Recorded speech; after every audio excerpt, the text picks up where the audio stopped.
얼마 전에 통계가 발표된 게 하나 있습니다. 우리나라 사람들이 살아가는 삶의 형편을 5종류로 나누어서 위에 1분위 그리고 아래에 5분위 이 삶을 비교했는데 그 격차가, 소득의 격차가 점점 벌어지고 있고 상위 20%가 약 1,100만 원 정도의 소득을 올리는 반면에 하위 20%는 약 한 달에 150만 원 정도의 소득을 올린다 하는 소득에 대한 발표가 있었고, 여기에 대해서 사람들은 왜 이런가 하는 이야기들을 하곤 했습니다. 그러나 이 현상은 작금에만 일어나는 현실은 아닙니다. 지금도 일어나고 있고 또 얼마 전에도 일어났고, 우리나라 건세, 대한민국이 건국된 그때에도 여전히 있었던 현상입니다. 우리나라에만 있는 현상이 아니고 이제 공산주의에서 자기들 방식의 자본주의로 바꾸었다고 말하고 있는 중국, 이 사람들이 골머리를 앓고 있는 게 뭐냐 하면 소득의 격차입니다. 그전에는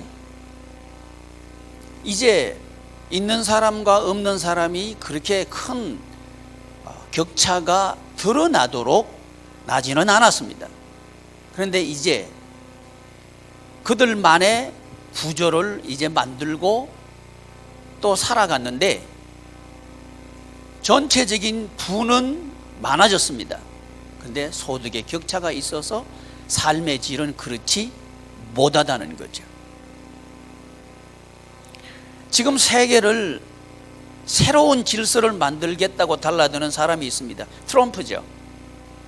이 사람이 하는 얘기는 미국이 우선이다 해서 자국 소득을 높이는 데 방해되는 것은 누구든지 적이 될 수 있고, 또 지금까지 적이었지만 자국의 이익을 도모할 수만 있다면 얼마든지 친구가 될 수 있는 정책, 이게 미국 우선주의죠. 이 사회는, 지구촌은 아마 골머리를 앓고 있는 중입니다. 제가 왜 이 말씀을 드리느냐 하면 이 현상은 나라나 대륙, 인종을 불문하고 일어나고 있고 일어났고 앞으로도 일어날 현상이라고 하는 겁니다. 우리는 어디 살고 있느냐 하면 바로 이 세상에 살고 있는 겁니다. 복음서는 뭐냐 하면 이것이 복이다 하고 우리 예수님께서 복을 우리에게 가르쳐 주신 것이 복음서입니다. 그렇다면 과연 지금 세상, 대한민국이나 미국이나 공산주의 했던 중국이나 할 것 없이 몸살을 앓고 있는 게 뭐냐 하면 소득의 격차 때문에 삶의 질이 서로 다르다. 그래서 갈등이 있고 사회 불안의 요소가 되어 있다 하는 것은 공통적인 현상이라고 하는 거죠. 국가만의 문제일까요? 그렇지 않다는 겁니다. 개인과 개인 사이의 차별 또는 불공평 또는 불공정에 대한 반발이 있고, 여기에 대해서 몸살을 앓고 있는 것이 개인과 개인 그리고 가정과 가정 사이에 있는 알력이고 또 다툼이겠죠. 우리 가정은 여기에 있는 거죠. 그런데 그것을 해결하려고 수많은 정부들이 시도했고 수많은 국가에서 시도를 했지만 실패했습니다. 소득의 격차는 점점 벌어졌습니다. 공산주의에서 이제 좀 바뀌면 자본주의에서 자본주의를 수정하면 가능하지 않겠는가 하고 시도들을 했지만 여전히 그 격차는 좁아지지 않았습니다. 오히려 더 벌어졌습니다. 최근에 우리나라 경제 지표가 하나 발표됐는데 그건 뭐냐 하면 우리나라 수출이 획기적으로 늘어났다는 겁니다. 근데 우리 국민들이 느끼는 이 경제 지표는 계속 나빠지고 있다는 것이 또 현실입니다. 왜 이럴까 하는 고민들을 우리는 지금 하고 있는 거죠. 그러나 이 고민은 지금만 하고 있는 게 아니고 과거에도 했던 고민입니다. 그러나 그럴수록 이런 상반된, 한쪽은 많이 더 많아지고 그리고 흘러넘치게 되고 없는 쪽은 더 없어지고 그리고 더 빈곤하게 되는 이 구조는 더 심화되었다고 하는 겁니다. 불행스럽게도 교회 다니는 우리들도 돈이 없으면, 돈이 많아지면 내 삶의 질이 좋아질 것이다 하고 생각하고 있지 않는가 하는 얘기입니다. 성경은 그 답을 이렇게 말합니다. 안 된다. 그 돈 없는 것이 해결된다고 해서 돈 없는 것은 해결될 수 있을지 모르지만 복은 만들어지지 않는다. 이 복은 무엇일까 하는 이야기가 오늘 저와 여러분들이 하나님으로부터 들을 말씀의 주제입니다. 먼저 복이 무엇인가, 이 하나님의 말씀을 본격적으로 듣기 전에 이 세상을 살고 있는 사람들은 과연 어떤 사람들인가 하는 것을 먼저 아는 것이 필요합니다. 성경을 보면 이 세상을 살아가는 사람은 두 종입니다. 구약 성경을 보면 많은 내용들이 기록되어 있고 많은 말씀들이 있습니다. 그런데 그 말씀들을 간추려 보면 복입니다. 무엇이 복인가 하는 말씀을 하고 있는 게 구약 성경입니다. 그러면 무엇이 복인가 하는 것을 성경이 가르쳐주는 두 가지 측면이 있는데 하나는 인간관계입니다. 이 씨에 대한 얘기라는 겁니다. 또 하나는 땅에 대한 돈에 대한 문제라고 하는 거죠. 이것이 무엇이 복인가를 가르쳐 주시는 하나님의 두 가지 측면이었습니다. 씨와 땅에 대한 복을 구약 성경은 말씀하고 있었고 하나님께서는 이 복을 언약으로 사람들에게 주셨습니다. 이것이 아브라함 언약이고 다윗 언약입니다. 아브라함의 언약은 뭐냐 하면 씨를 복되게 하겠다 하는 언약입니다. 여러분, 어떻게 하면 내 자식이 복받을까 하는 것은 모든 부모의 공통적인 관심사일 겁니다. 과거도 그랬고 지금도 그렇고 앞으로도 그럴 겁니다. 여기에 대해서 이 세상 사람들은 자식이 복받는 길은 돈을 많이 벌게 하는 것이다 해서 돈을 많이 벌 수 있는 자식으로 공부시키고 조기 교육시키고 특별한 기능을 가질 수 있도록 훈련시키고 투자하고, 이거 투자하기 위해서 부모는 자금을 벌어야 하고 그 자금을 벌어서 자식들 뒷바라지하는 사람이 부모이죠. 이렇게 하면 자식이 잘 될 것이다, 복을 받을 것이다 하고 우리의 선배님들은, 우리의 조상들은, 우리 앞에 살았던 인류들은 그렇게 생각하면서 살아왔습니다. 그럼에도 불구하고 삶의 질은 전혀 개선되지 않았다는 겁니다. 특별히 자식들의 삶의 질은 바뀌지 않았다는 겁니다.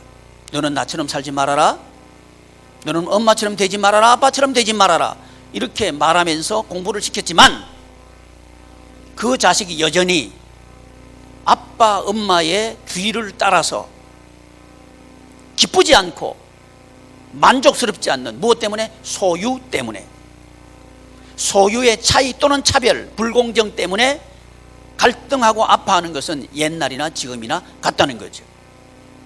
제가 어릴 때 우리 동네에는 종이라고 하는, 부자는 많은 종을 거느리고 사는 그런 집이 있었습니다. 우리 교회가 처음 개척했을 때 저 뒤에, 운정역 뒤에 거기 개척했을 때, 지금은 이제 우리 교회 출석하지는 않지만 한 가정은 많은 농토를 소유하고 있었고 많은 종들이 그 집에서 일을 했습니다. 근데 우리가 개척하는 그 집 앞에 그 많은 종들을 부린 성도가 살고 있었고, 그 앞에 그 집에서 노예 생활, 종 생활을 했던 가정이 살고 있었어요. 저를 볼 때마다 우리 집은 100년 넘은 집이라고 자랑했고, 이 모든 게 우리 땅이었다고 자랑을 했습니다. 지금은 아닙니다.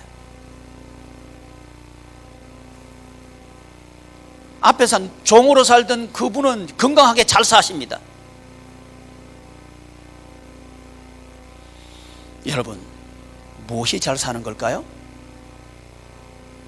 우리에게, 스스로에게 질문하도록 하는 현실이죠.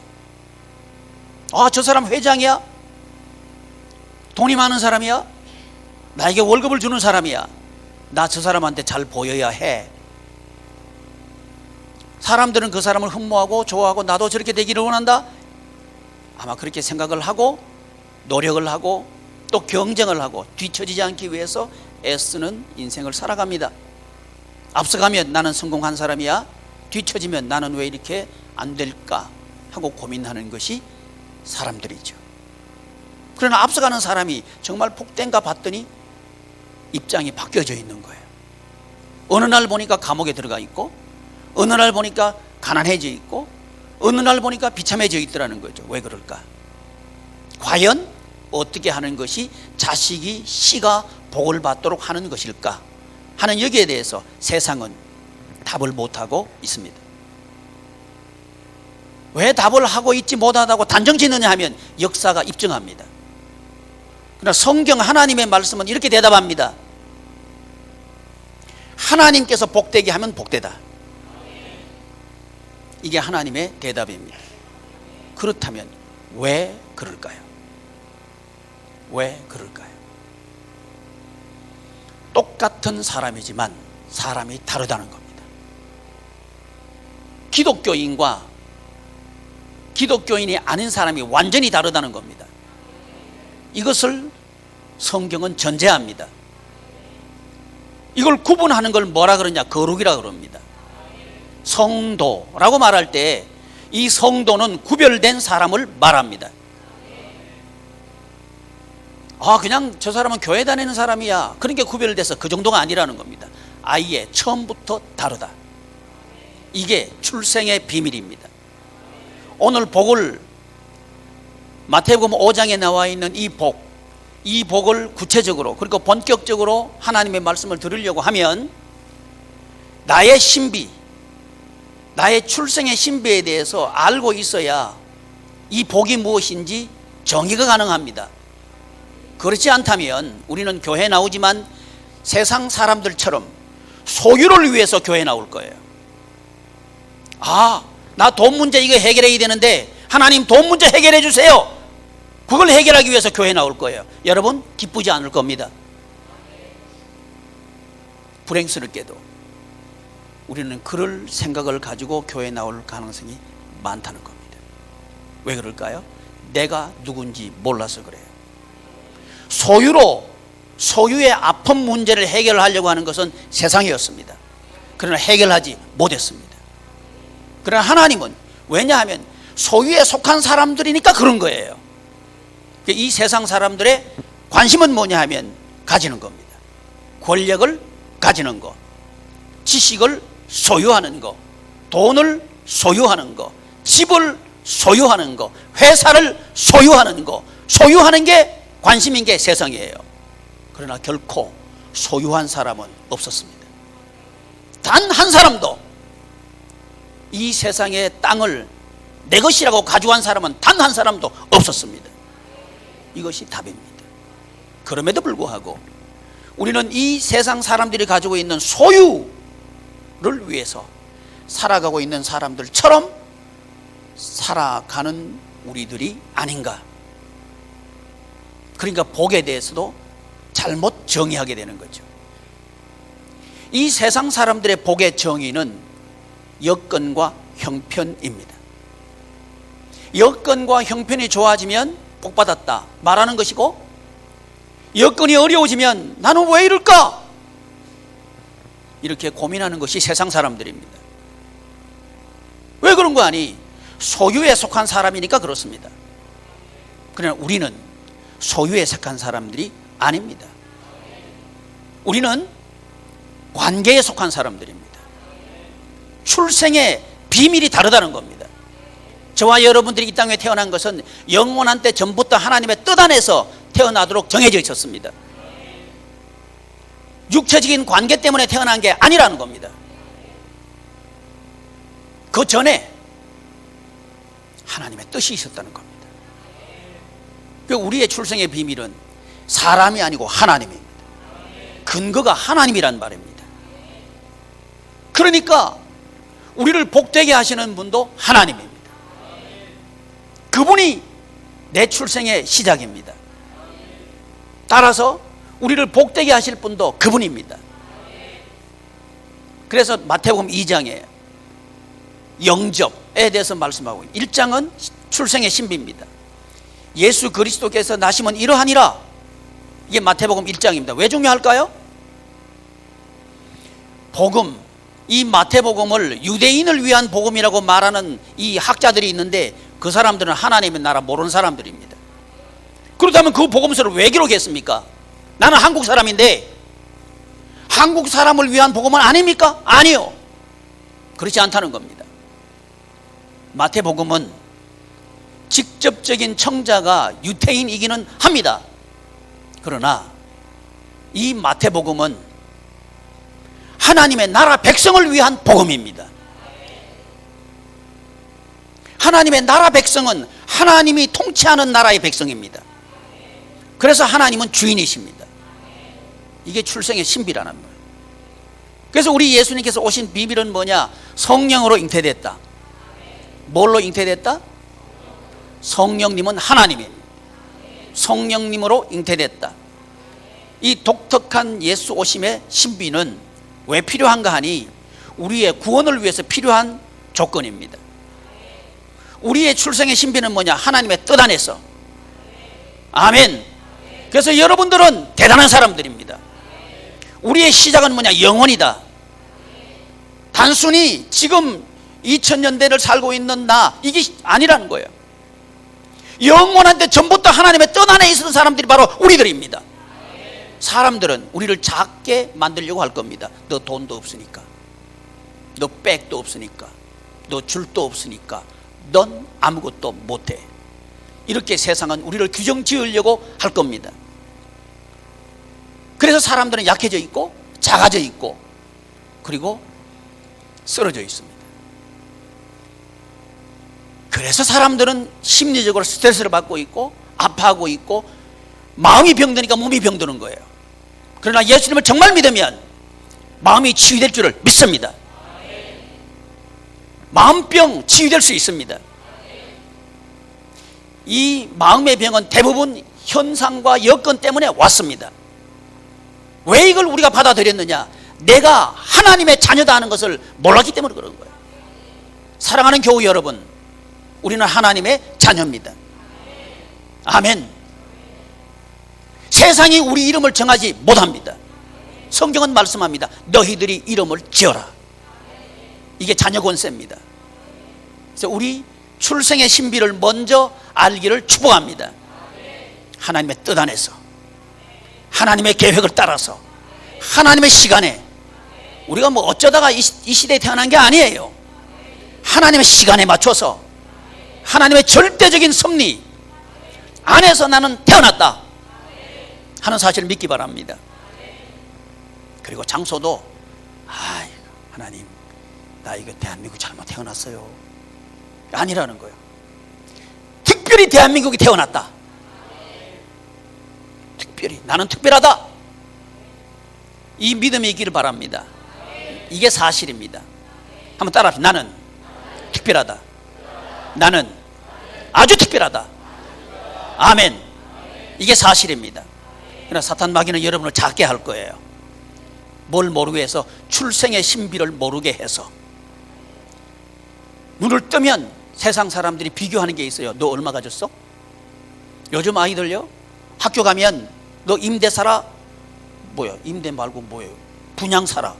너 몇 평 살아? 우리 딸이 옛날에요, 시골 살 때는 평수가 몰랐어요. 근데 일산에 낭민초등학교로 갔어요. 갔더니 애들이 평수 따지더래. 너 몇 평 사냐 그러더래. 우리 애는 평수 개념이 없어요. 평수에 따라 논다며. 몇 평짜리 뭐요? 여러분, 이걸 어릴 때부터 보면서 자라온 게 사람들입니다. 그러니까 평수가 바로 나구나. 평수가 내 이름 짓는 거예요. 그러니까 불행하다는 얘기입니다. 아닙니다, 여러분.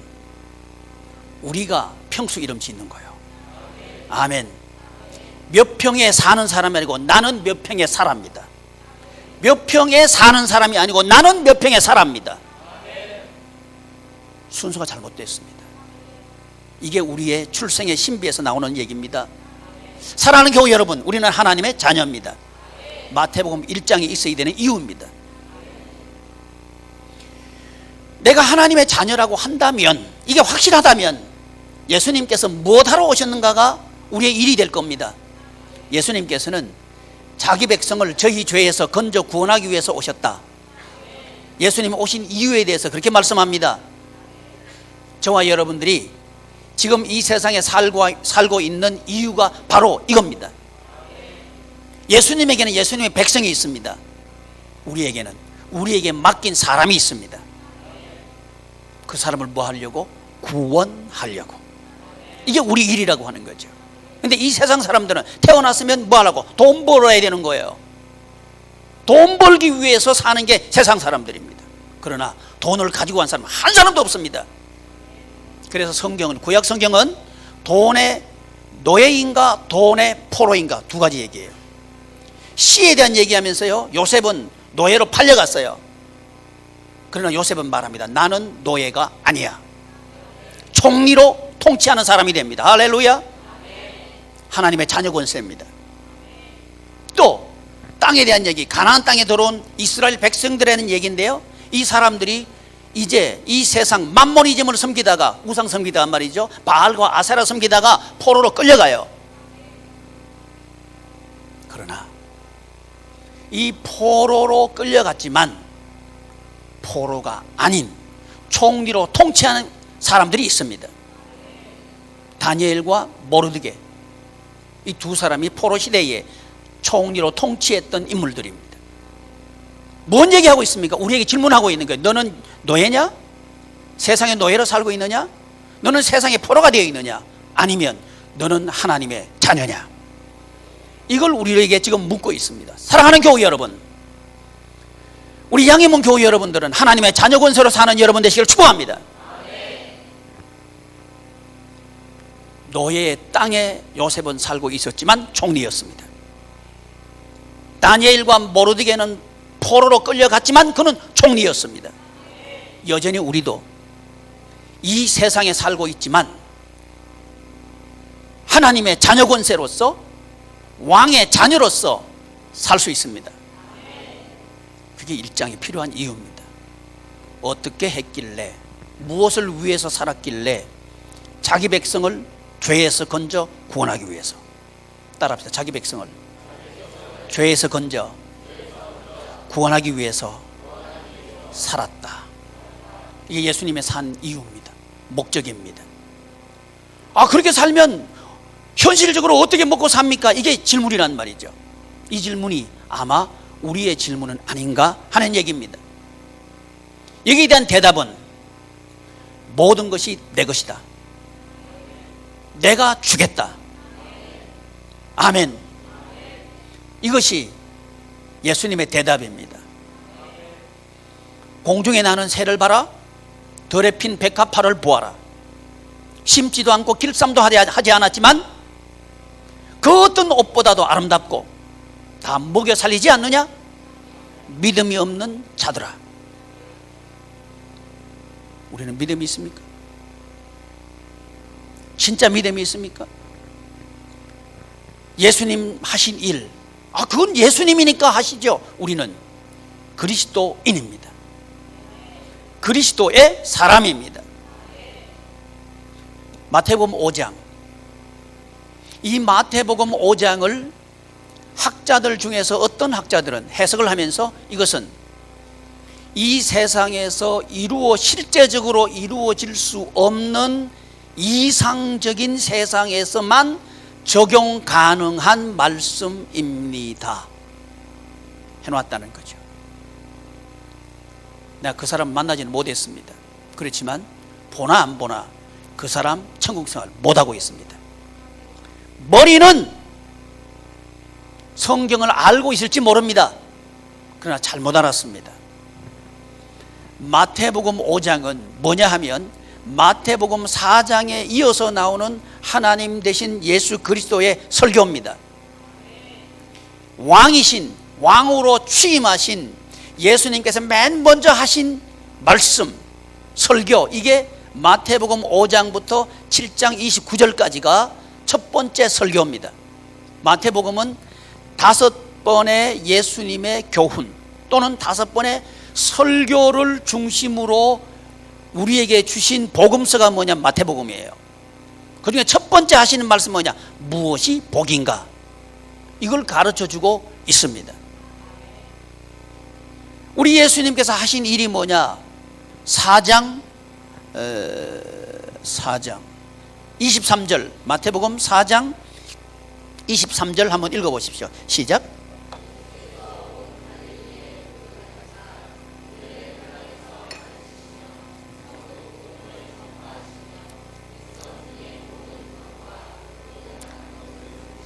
아멘. 4장, 마태복음 4장은 시험, 마귀가 예수님을 시험하는 말씀이 기록되어 있습니다. 이 시험, 이건 뭐냐 하면 시험의 핵심은 네가 하나님의 아들이거든. 뭐냐 하면 예수님은 이 시험을 통해 가지고 내가 왕이다 하는 것을 증명하시는 거예요. 마찬가지로 우리 하나님께서는 시험과 같은, 예수님께서 만나신 시험과 같은 장소와 여건을 우리에게 만나도록 하십니다. 이유가 뭐냐? 우리가 왕의 자녀라는 것을 입증하도록 하기 위해서. 그게 뭡니까? 광야로 이끌려 가시는 광야, 인생의 광야. 이것은 내가 사업의 광야 만날 수도 있어요. 또 관계의 광야, 광야는 혼자 있는 겁니다. 외로운 말이죠. 관계의 광야에 내가 만날 수도 있습니다. 경제적인 광야, 돈이 하나도 없는 거 광야예요. 만날 수 있습니다. 이게 뭐냐? 내가 하나님의 자녀란 사실을 입증할 수 있는 기회다. 이게 마태복음 4장입니다. 그리고 줄이신지라, 뭐 하신지라? 배고픈지라. 매우 극도로 줄이시는 상황, 여건, 형편을 예수님은 만나십니다. 아니, 만드십니다. 왜? 우리를 건지기 위해서. 아멘. 이 말씀을 통해서 우리는 적극적으로 우리 인생을 개척해 나갈 수 있는 힘을 여기서 얻습니다. 그건 뭐냐 하면, 왜 하필이면 내가 이런 형편 만났습니까? 이게 아니라는 거예요. 이 형편 해결해 주시옵소서. 그래서 교회 나오는 게 아니라는 겁니다. 그 정도가 아니라는 겁니다. 왜 나는 이 돈이 하나도 없는 인생을 살아야 됩니까? 너무 힘듭니다. 이거 좀 해결해 주세요. 그 정도가 아니라는 겁니다. 물론 하나님께서 해결해 주십니다. 그 이상이라는 겁니다. 그건 뭘까요? 그것은 너는 하나님의 자녀야 하는 것을 우리에게 가르쳐 주시고 싶은 하나님의 사랑이 그 현실을 만나게 하셨다는 것을 성경은 말합니다. 그럼 뭐 하려고? 나와 같은 사람에게, 나와 같은 입장에 있는 사람, 나와 같은 광야에 있는 사람, 나와 같이 줄이고 있는 사람, 그 사람들에게, 그 사람들이 바로 내 백성이에요. 나에게 주신 백성이란 말이죠. 그 사람들을 찾아가는 게 뭐냐? 전도예요. 우리 예수님께서 하신 일은 뭐예요? 전파하며 우리 예수님께서 맨 먼저 성령님이 임하시고 난 뒤에 하신 일이 뭐냐면 이 시험에서 이겨요. 하나님이심을 입증합니다. 그리고 난 뒤에 첫 번째 하시는 일이 뭐냐? 전파하며 전도하는 일 하셔요. 여러분 자녀들을 전도하시기를 축복합니다. 육신의 자녀에서 머무는 게 아니라 영적인 자녀로 전도하시기를 축복합니다. 돈 벌어들이는 자식으로 만들지 말기를 바랍니다. 하나님의 자녀, 이 하나님의 나라 생활하는 자녀로 세우시기를 축복합니다. 아멘. 범규나 아멘. 아멘. 너 연극할 때만 나 흉내 내지 말고 제대로 해봐라. 아멘. 너게 스포츠 뭐 한다 그랬노? 큰 소리 해야 된다. 스포츠는 큰 소리를 하는 거다. 그래서 아버지 웃는 거 봐. 범균의 아버지가 웃고 있어요. 그래서 우리가 말이죠, 나는 하필 왜 이런 형편을 만났는가? 아니라는 거예요. 나와 같은 형편을 만난 사람 세상에 너무 많다. 그 사람들 구원해라.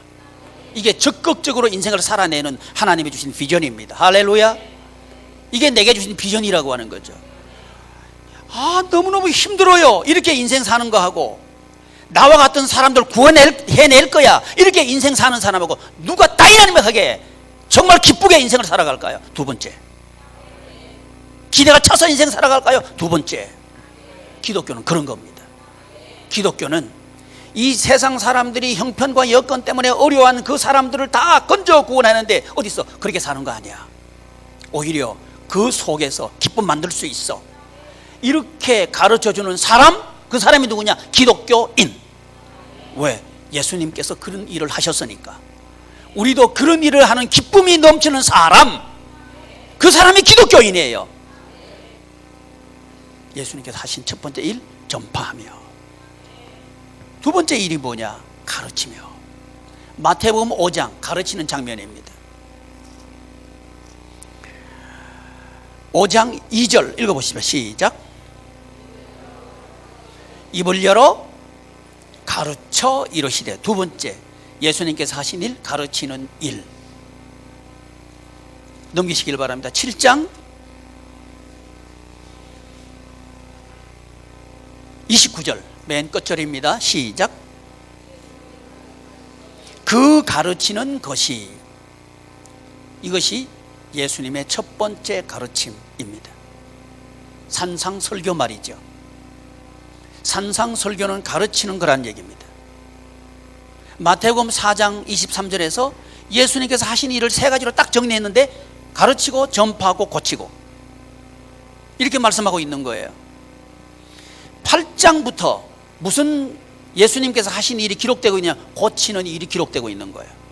언제까지? 9장까지. 10장은 두 번째 가르침입니다. 우리 예수님께서 하신 일 세 가지, 가르치며 전파하며 고치는 일, 세 가지 했다는 겁니다. 여러분, 우리 자녀에게 해야 될 일이 뭘까요? 세 가지. 전파하며 육신의 자녀를 영적인 하나님의 자녀로 세워라. 전파하라는 얘기입니다. 사랑하는 교우 여러분, 육신의 자녀를 세상 자녀 만들지 말기를 바랍니다. 잃어버릴 겁니다. 부모의 천국 기쁨을 잃어버릴 것이고, 자녀에게 하나님께 주시는 천국 기쁨을 빼앗겨버릴 겁니다. 빼앗겨버린 천국의 기쁨 다시 찾기를 축복합니다. 그러려고 하면 우리 예수님처럼 하시면 됩니다. 예수님께서 어떻게 하셨습니까? 자녀를 천국 자녀 삼으시는 거예요. 하나님의 자녀 삼으시는 거예요. 이미 다 커버려서 이제는 내 말도 안 듣습니다. 아니요, 세상 관점에서는 안 될 겁니다. 그러나 하나님은 하십니다. 하나님의 능력은 하십니다. 왜요? 하나님이시니까. 따라서 우리도 할 수 있습니다. 왜요? 우리는 하나님의 자녀니까. 저와 여러분들에게는 하나님의 자녀 권세가 있습니다. 우리의 가정은 천국의 가정으로 바뀔 수 있습니다. 사람들은 안 된다 말할지 몰라도 됩니다. 왜? 우리는 특별한 씨니까. 세상의 사람이 아니라는 거예요. 하나님의 자녀라는 겁니다. 전파하며, 두 번째 가르치는 거. 왕처럼 가르쳐라. 주보를 보시기를 바랍니다. 뭘 가르쳤는가? 1번 시작. 천국 복을 가르쳐라. 천국 복을 가르쳐라. 사랑하는 부모 여러분, 자녀들에게 천국 복을 가르치기를 축복합니다. 특별히 복을 가르쳐라 말씀하지 않고 천국 복을 가르쳐라고 기록해드린 이유가 있습니다. 복이 두 가지이기 때문에 그렇습니다. 세상 복, 그건 뭐냐면 현상과 여건, 이 복이라고 하는 복 개념입니다. 행복은 뭐냐? 현상과 여건이 좋아졌을 때, 풍요로워졌을 때 느끼는 감정, 그것이 행복이다, 이렇게 말하는 것이 세상의 행복입니다. 그러나 하나님의 나라 행복은 그게 아닙니다. 그건 뭐냐면 천국의 복으로 말미암아 누리는 복입니다. 그건 뭐냐면 내면으로부터 나오는 복을 말합니다. 외부 현상과 여건이 가져다주는 느낌이나 감정이 말하는 행복이 아니고 우리 내면의 속에서 나오는 기쁨, 속에서 나오는 평안, 이것이 복이다 하는 것이 뭐냐면 마태복음 5장입니다. 그래서 복을 말씀하면서 심령이, 이렇게 시작하는 겁니다. 심령이 가난한 자는 복이 있습니다. 천국이 그들의 것입니다. 예수님께서 이 복에 대해서 가르치고 계시는 거예요. 여러분, 우리 집에서 얼마나 우리 자녀들에게 축복은, 행복은 마음에서 나오는 거야 하고 실제적으로 가르쳐 왔습니까? 너 공부 그렇게 해서 뭐 할래?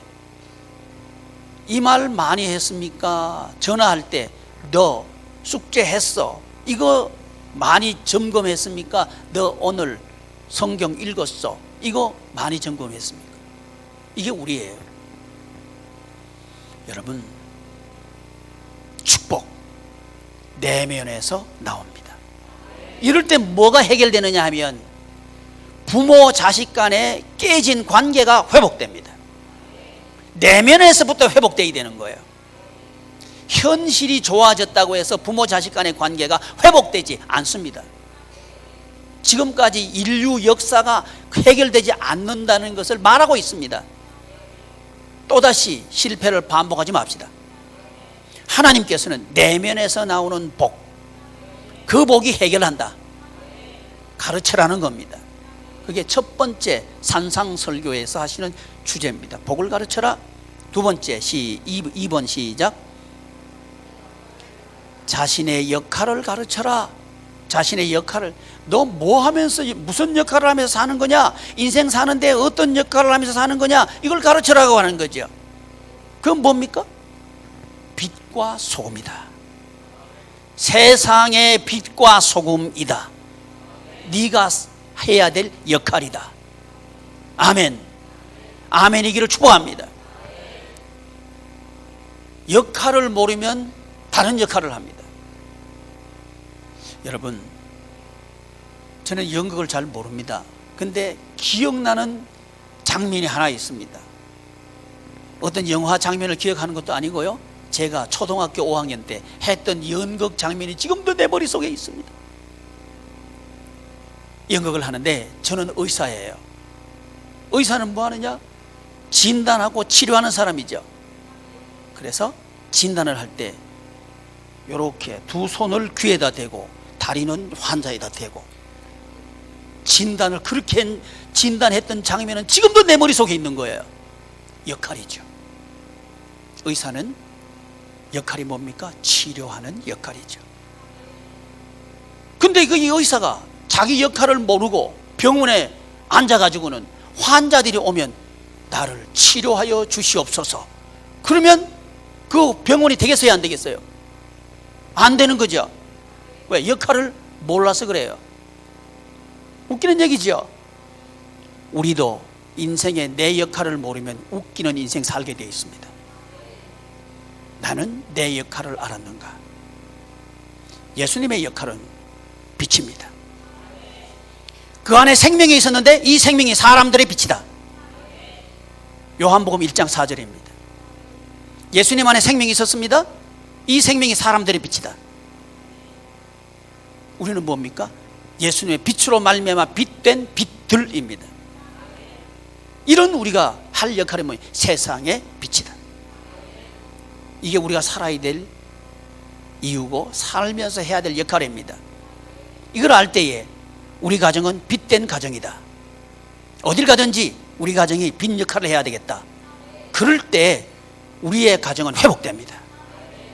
돈으로 회복시키는 게 아니에요. 역할이 회복될 때 가정은 회복됩니다. 정말 내 인생을 살고 싶습니까? 역할을 회복하시기를 바랍니다. 내 역할이 회복될 때, 무엇대로? 성경대로 회복될 때 내 인생은 회복됩니다. 이게 잘못되면 거꾸로 산단 말이죠. 지금까지 나는 어떤 역할을 하면서 살아왔는가 하는 것을 돌아보시기를 바랍니다. 세 번째, 시작. 천국 복 받을 방법을 가르쳐라. 지금 가르치는 얘기 계속하고 있습니다. 자녀에게 뭘 가르쳐야 돼요?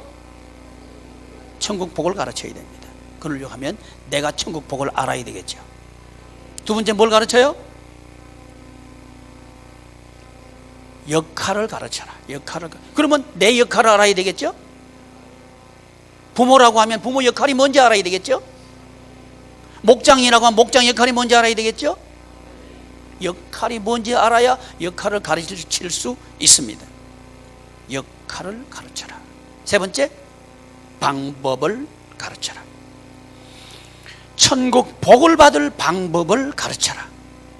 이것이 이 5장부터 시작된 예수님의 설교의 팔복 뒤에 나오는 방법, 팔복 뒤에 나오는 말씀이 방법에 대한 얘기입니다. 하지 말라부터 먼저 기록하고 있어요. 하지 말라, 하지 말 거 가르쳐야 되는 거야. 그리고 할 거 가르쳐야 되는 거야. 그리고 삼가할 것을 가르쳐야 되는 거야. 세 가지를 가르쳐라 그랬습니다. 하지 말 것 가르쳐라. 두 번째, 할 것 가르쳐라. 세 번째, 삼가할 것, 조심할 것 가르쳐라. 이게 천국 복을 받는 방법이 뭐냐? 하라 하는 것 하면 되고, 하지 말라 하는 거 하지 않으면 된다. 그런데 너 조심할 거 있다. 요걸 가르치는 게 천국 복 받는 방법 가르치는 거란 말이죠. 이 천국 복을 받는 방법을 가르치면서 우리 예수님께서 뭐라고 말씀하셨느냐? 그 원리에 대해서 이렇게 말씀합니다. 5장 17절 시작.